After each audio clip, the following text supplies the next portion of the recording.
საქართველოს ბანკის პროექტში ვიყავი გასული, 20-ულშიც მოვხვდი.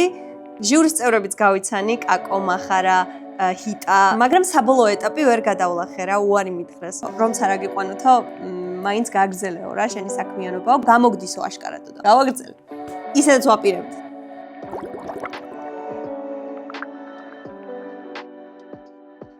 უარი. ის რაც ყველაზე მეტად მთრგუნავდა და მაშინებდა ცხოვრებაში. აი მე კონკრეტულად მე არ ვუნდივარ მათ. მე არ ვარ საკმარისი. და ჯობია საერთოდ სახლში წავიდე, ოთახიდან აღარ გამოვიდე და აღარაფერი აღარ ვცადო საერთოდ ცხოვრებაში, იმიტომ რომ რა აზრი აქვს, მაინც არ გამოვიდა. აი ხედავთ რა მხოლოდ ორმოში ჩავეფრე ამ ხელა overthinking-ით. სამი მთავარი პრინციპი, რაც მე დამეხმარა უართან გამკლავებაში.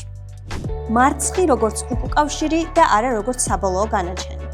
რამდენიმე წლის წინ ჩივნინგის სამაგისტრო პროგრამაზე შევიტანე განაცხადი. უნდა დამეწერა 4 თემა.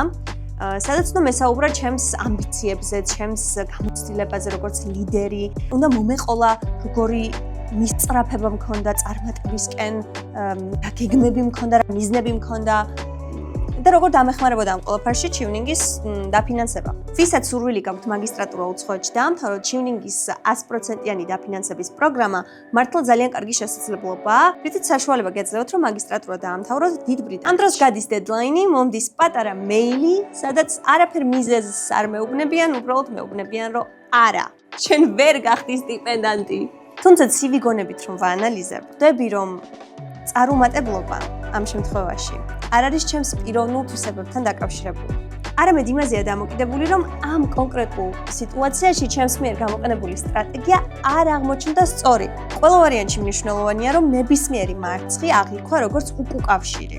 მე რომ ყურები ჩამომეყარა და აქ არ მიმიღეს და მაშინ არსად აღარ გავაგზავნი, ეგრე მეთქვა, ჰელსინკის უნივერსიტეტის 100%-იან დაფინანსებას ნამდვილად ვერ ავიღებდი და ფინეთში ვერ გავაგრძელებდი სამაგისტრო პროგრამაზე სწავლას.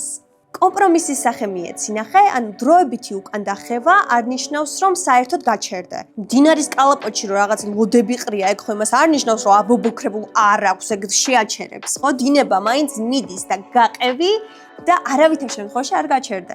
პერსპექტივის ცვლილება. იქნებ ერთმანეთისთვის ვართ შეუფერებელი. კონკურსი იქნება თუ პროექტი, წარმატება ყოველთვის დამოკიდებულია ეგრეთ წოდებული ჟიურის შეფასების კრიტერიუმებზე.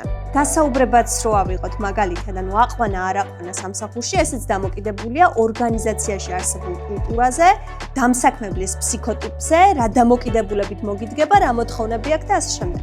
და ხშირად არის რაღაც კრიტერიუმები, რომლითაც გაფასებენ და არც იცი რო გაფასებენ. თუ ჩემი იდენტობა, ჩემი მიდგომა, ჩემი ტიპაჟი რო ეძახიან, მათთვის არ იყო მისაღები და მაგიტომ მითხრეს უარი.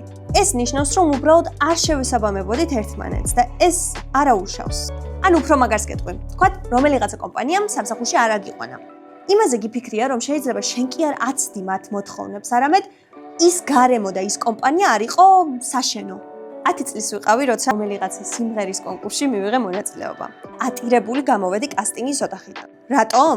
ერთ ჟიურის წევრს ფეხები ქონდა მაგიდაზე დალაგებული და რო შევედი პირდაპირ აი შოკი დამემართა, რომ დავინახე.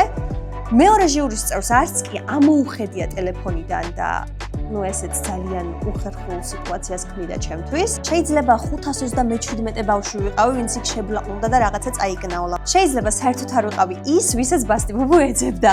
მაგრამ ასეთი აგდებული, არასერიოზული დამოკიდებულება ჟიურის წევრებისგან მეუბნება ერთ რამეს, რომ მე იქ არაფერი არ მესაქმებოდა. ამის გაცნობიერება დაგეხმარებათ, რომ ის უარი აღიქვათ როგორც კიდე კაი, კაცო, რა მინდოდა იქ, რას მივდიოდი? თქვენთვის მეჩებდით. 1-2 კვირის წინ საქართველოს ბანკის პროექტში ვიყავი გასული, 20-ულშიც მოვხვდი, მაგრამ საბოლოო ეტაპი ვერ გადავლახე რა, უარი მითხრეს. ჟიურის წევრებიც გავიცანი, კაკო, მახარა, ჰიტა, უკარგესი და უმაგრესი ადამიანები იყვნენ მართლა, უბრალოდ აშკარად არ ვიყავი ის, რაც მათ ჭირდებოდათ. And that's okay. არა უშავს, ამითი არაფერი არ დაშავდება, გარდა მე თუ ღამეები ვათენე ტირილში და ამიცრუდა გული და ვთქვი, რომ მე ვიდეოს მე აღარ გადავიღებ, რახან კრეატორმა დამიწუნა, ამითი ისევ მე დავზარალდები და ამიტომ ვაგრძელებ ამ არხს ჩვეულებრივ. ეს მითხრა სხვადასხვა კაკომ, რომც არ აგიყვანოთო, მაინც გაგრძელეო რა, შენი საქმიანობაო, გამოგდისო აშკარადო და. კი ბატონო, გავაგრძელე. ისედაც ვაპირებდი. რასაც გასცემ შენია პრინციპის გამოყენება. როცა რაღაც წარუმატებლობასთან გვაქვს საქმე, ყოველთვის გვესმის, რომ მაინც კარგი გამოცდილებაა, არა უშავს. უარიან წარუმატებლობა აუცილებლად უნდა გამოიყენო როგორც სიტუაციის გადაფასების საშუალება. ნაცვლად იმისა, რომ ფოკუსირდე, რა ვერ მიიღე, კონცენტრაცია გააკეთე იმაზე, თუ რა გაეცი. ცოდნა, ენერგეტიკა, გადამდები ღიმილი, ხასიათი, გონება, გამოცდილება. დიახ, მიღებასთან ერთად ვფიქრობ, გამოცდილება მეც გავეცი. თუნდაც მარტო იმიტომ, რომ მე ვარ ერთადერთი და განუმეორებელი. მეორე სალი არ არსებობს, ჩემნაირი. ინდივიდი ვარ, ერთი ვარ. და ჩემთან ადამიანს ქონდა კომუნიკაცია, ჩვენ გავცვალეთ რაღაც. იმან თავისი მითხრა, მე ჩემი ვუთხარი და მეორე ეგეთი სიტუაცია, მეორე ეგეთი მოვლენა არ ექნება მას. რასაც გასცემ შენია, რაც არა დაკარგულია. ამ აფორიზმს აი მართლა ჩაუღრმავდით, იმიტომ რომ ზუსტად ეს მიდგომა შეგიმსუბუქებთ იმ დანაკარგის შეგრძნებას, რომელსაც განიცდით ხოლმე უარის მიღების დროს. შენ არ დაგიკარგავს არაფერი, შენ გაეცი და ძალიან მაგარია. რომ შევაჯამო, ერთი წარუმატებელი შემთხვევა, ერთი უარი არ უნდა გახდეს შენი შინაგანი ინდივიდუალური კოლაფსის მიზეზი. არამედ უნდა იქნეს გამოყენებული, როგორც ახალი შესაძლებლობების და განვითარების სტიმული. გააგრძელე საკუთარი უნარების გაუმჯობესება, თვითრეფლექცია და მიზნებს ისე მიაღწევ საყვარელო, რომ ვერც კი მოხვალ აზრზე. რა თემა განვიხილოთ შემდეგ ვიდეოში? აუცილებლად დამიწერე კომენტარებში, გამოიწერე არხი, დაალაიქე ვიდეო და მომავალ შეხვედრამდე.